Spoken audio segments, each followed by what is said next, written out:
What's good, Arsenal fans? It's your boy Dennydenzafc here, and it's about to be a very sticky toffee morning down in Goodison Park. Sean Dyche is back in the Premier League. Let's go.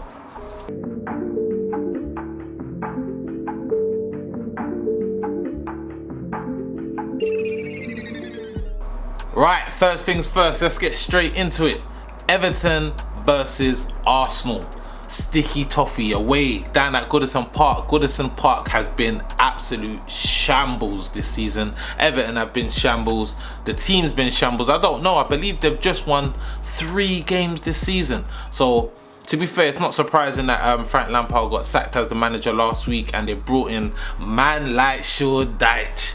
Like, if there was a centre-back of management, it would be Sean Dyche, Mr. Low Block, Mr. Burnley through and through. And yeah, man, it wasn't surprising to see them bring in someone of his caliber, Prem proven, managed to stay up in the league. He's almost like the new Sam Allardyce. The new Sam Allardyce. That's the best way you can put it. But yeah, man, Everton 3 games won all season. Arsenal flying high, top of the league. Obviously, last weekend was the FA Cup weekend. Arsenal lost to City. And even though we lost to City, it was a very close game. We made 6 changes against City's 1, and it still was a tight game. Haaland played, De Bruyne started. So yeah, man, we can't really take too much from them games, considering we still got 2 remaining league games against City. But back to the league, Everton versus Arsenal this weekend.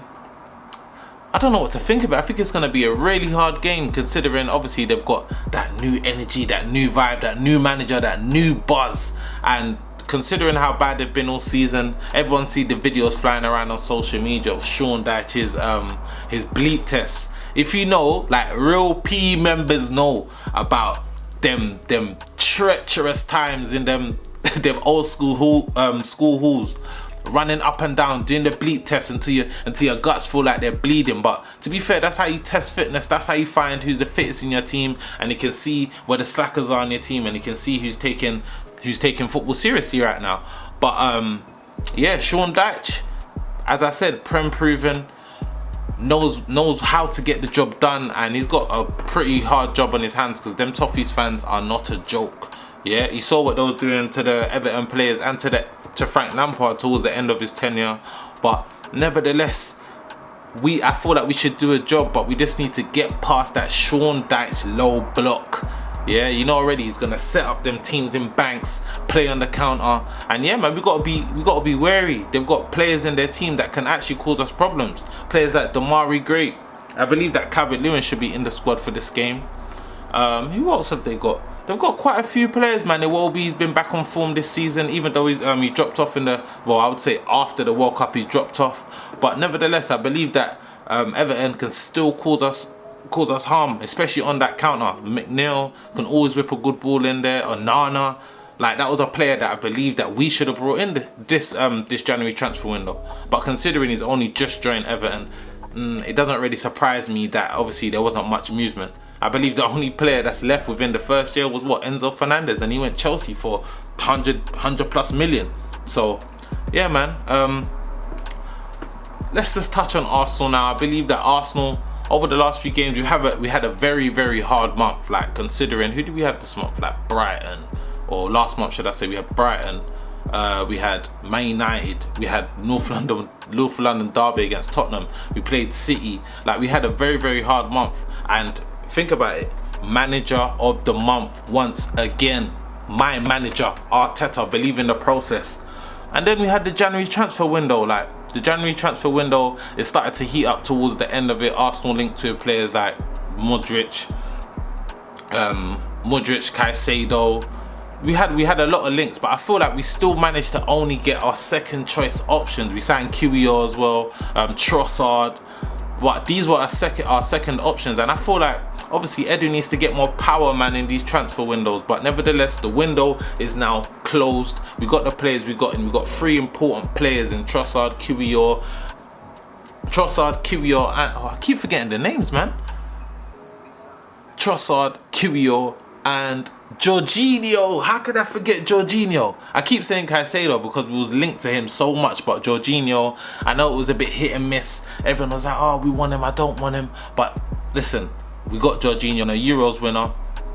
Champions League winner with Chelsea. He's done bits, like he's done bits over the years. So listen, as a second choice and as a second option to Partey, can't complain. Can't complain. Even though I was a bit at the start, nevertheless, Jorginho's the guy. But yeah, man, touching back on the Everton game, I believe that I feel like we should mix it up a bit, because last time we played Newcastle, a team that likes to defend, they defend first. I feel like we need to switch it up. We need to actually like strangle their team and just play that fluent Arsenal football that we know we can do. I know we're going to start the game high energy, high pace. Let's try and kill the game early. Let's be clinical. And Nketiah's on form. He needs to be the bagsman this game, for me, in my opinion, because I know in the first 10 to 20 minutes Nketiah's going to get a chance. He just needs to get that goal, settle the team, and I'm sure we will be on our way. But once Everton start growing in the game, feeling confident, feeling that they can actually gain something, gain a point at least from this game, you know Everton will be on it, and Sean Dyche will be parking that bloody double-decker bus right outside the Everton goal trying to hold on. So yeah, man, I feel like we need to get this game done early. Yeah, players, influential players in the game, Saka, Martinelli, Nketiah, Odegaard, Partey, all need to turn up this game. I want to see Martinelli turn up this game, man. I feel like he's been off the pace a bit in the last couple of weeks. The only game I can actually say that he's turned up would be, I wouldn't really say that, this is just me chatting shit to be fair, but I think Trossard should start this game. After that showing that he put in against Man City, I believe that he can offer something different to Martinelli. And bringing on Martinelli, did you see what he did in them last 20 minutes, that cameo performance he got against City? Absolutely destroyed Rico Lewis. Yeah, destroyed Rico Lewis. So yeah, man, I believe that Martinelli can be a very good impact player. And listen, props to the guy, he just signed a brand new contract ending in 2027 with Arsenal, and I'm over the moon. I feel like as the season's going on, Saka, Martinelli, obviously we've been playing a lot. We played the same team a lot of times this season. We haven't rotated, and I feel like teams are starting to kind of get the gist. But sometimes, Arteta, I think you should mix it up. Touching on Saka, Martinelli, as I said, Trossard can come in for one of them. I feel like it would actually kind of put the team off a bit. The Everton team, they wouldn't be expecting it, because Trossard, both feet, ambidextrous. I can never say the word properly, but you know already, Trossard, he looked like a baller, had a couple shots against City. I would like to see him start. But yeah, man, let's get straight into it. Let's go to the starting 11, my starting 11 for the Everton versus Arsenal game at Goodison Park. So yeah, here's my starting 11. In goal, Ramsdale. Been solid, been like ever present this season in the Premier League for us. And yeah, man, I can't fault him. He had a bit of a shaky game, his last game, the game after he got man of the match against Tottenham, which was United.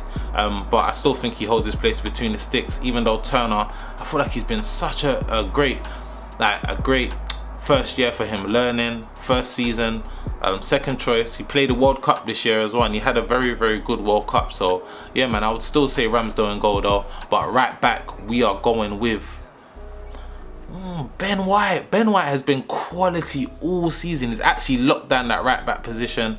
But Tomiyasu, I feel like the last 2 times I've seen Tomiyasu come on, and when Arteta gives that man a job, yeah, Tomiyasu, when he gives him a job, he sticks to that job. He's locked down a lot of players this season.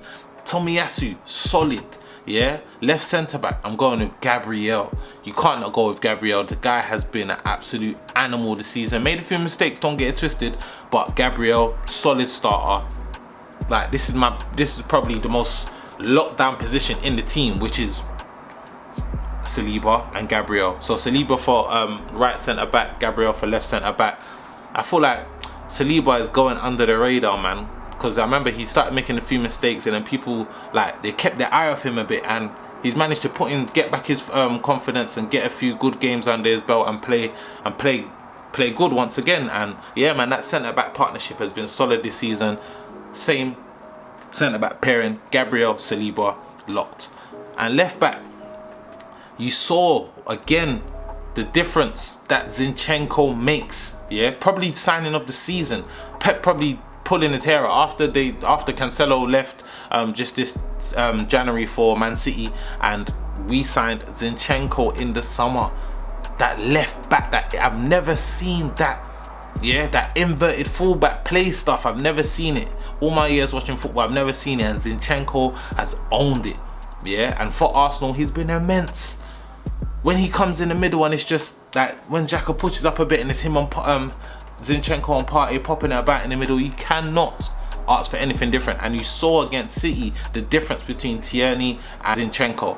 And for me, I feel like Tierney still has a part to play in this Arsenal squad. I don't think he should be disheartened, but like there's different games and different times that we need to play. You get me? The way that Tierney plays, and there's games Zinchenko needs to play, just so that we can overload that midfield and get control of the game instead of them overlapping runs that Tierney does. But as I said, left back Zinchenko in that number 5 position, our number 5 himself, Thomas Partey, has to start. I know he had a very big injury scare in the week against City, apparently something to do with his ribs, but yeah man, I think he'll be back. I haven't heard much commotion. Arteta in his match preview interviews hasn't really said much about Partey. It wasn't really a serious injury, and yeah man, it was just a light bump. But I expect to see Partey starting this weekend. And Xhaka, ever present this season, like he hasn't put a foot wrong. When you actually think about where Xhaka's come from, he's come a long way. So Xhaka starts beside Partey for me. Just keep doing what you're doing, Xhaka. Great leader in the team, enthusiasm, like passion. This is what we want to see from especially our midfield players, because that's where the engine room is. But Partey, Xhaka in that engine room. And listen, captain fantastic, Odegaard sitting in that 8. You get me? Not even in that 8, in that number 10 position, just in front of Enquiries. Yeah, this is the spine. Odegaard makes things tick. When you see that guy get on the ball and he drops a shoulder, the guy is so light-footed, so, you get me, on his toes, light on his toes, man. But Odegaard, I can't expect nothing else from him. Quality player, quality captain, passion, player of the month last month. And yeah man, I know Rashford got it this season, this month, but Odegaard still been balling out, still giving assists, still scoring goals. So yeah man, Odegaard has to start. That's our captain. And then right wing, star boy, you know already, Saka has to start. Even though we had a quiet game against City, listen, he's ready to turn up this weekend, man. I know he's ready to turn up. And Martinelli, I was saying Martinelli shouldn't start. I still believe Trossard should start over Martinelli, just to give Martinelli a bit of a breather, because I feel like Martinelli starts so fast and he's just constant energy for a whole 90. And I believe that once you've been playing that way for majority of the season, his game is just on pure pace. His game is based on pure pace. So that profile of player, I believe that he needs a rest every now and again. Otherwise, he could end up burnt out before the end of the season, which happened to us last year. But yeah, man, I think give Martinelli a rest. Start Trossard. You can bring him on towards the end of the game for that extra energy that he brings to the team. But yeah, man, I feel like Trossard should start this game. See how it goes. Get me. Give him some minutes, and hopefully we don't even need to bring on Martinelli. Hopefully we can bring him on and he just starts doing back touches again like he did against Spurs. But yeah man, Enquiries, our option up front. Your defense is in trouble and get you in the room. Listen, that song has been in my head for weeks upon weeks. Thank you, TikTok. But Enquiries, he has to start. Since he's coming, he's managed to go from where he was at. He wasn't hardly getting any minutes due to Jesus, to the top of the leaderboards, top of the scoring charts for Arsenal this season in all comps. So listen, you got to give it up for Enquiries, man. People started talking rubbish in his name, but including myself, but I hold my hands up. And Enquiries has been absolute fire for us this season, man. He needs to maintain this form, be clinical against Everton, and I'm telling you, he will have a very sick season even when Jesus comes back, because it's looking like Jesus is going to have a headache when he joins back this Arsenal team, because Enquiries has been absolutely balling out. And speaking of other strikers, Balogun, 14 league goals, more than Mbappe, Neymar, Messi, ballers in that league. Yeah, it's not like Balogun's having a great loan year. So is Tavares, to be fair, in that same league at Marseille. I see Tavares flicking the ball over players' heads. Like, it's crazy, man. But listen, we need to get these players back. I feel like they still got a big part to play, considering, look, Cedric left, Sambi left, Marquinhos left on loan as well. But I still feel like these players got parts to play. Balogun, definitely, he's just boosted his his actual price value by tenfold. Yeah, no one's doing that at his age as well. Absolutely balling out, man, at Reims. But that was my starting 11, should I say, for the match against Everton this weekend. I want you guys to give me your predictions, your match predictions. Let me know what you think the score is going to be against Everton. I personally think it's going to be 2-0 to Arsenal, because I feel like we're going to get a flying start, and then, yeah, man, we're just going to wind the game down towards the end of the game. But yeah, man, that was my starting 11. That was my match preview. I hope you guys enjoyed it. Make sure you smash the like button, make sure you comment, and make sure you subscribe. Thank you very much.